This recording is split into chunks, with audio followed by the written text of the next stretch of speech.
மதிக்கும் உன் நிலைமை கொஞ்சம் இறங்கி வந்தால் நிழலும் கூட விதிக்கும்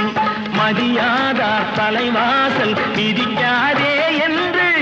மானமுள்ள மனிதனுக்கு அவ்வை சொன்னது அது அவ்வை சொன்னது அதில் அர்த்தம் உள்ளது பரமசிவன் கழுத்தில் இருந்து பாம்பு கேட்டது கருடா சௌக்கியமா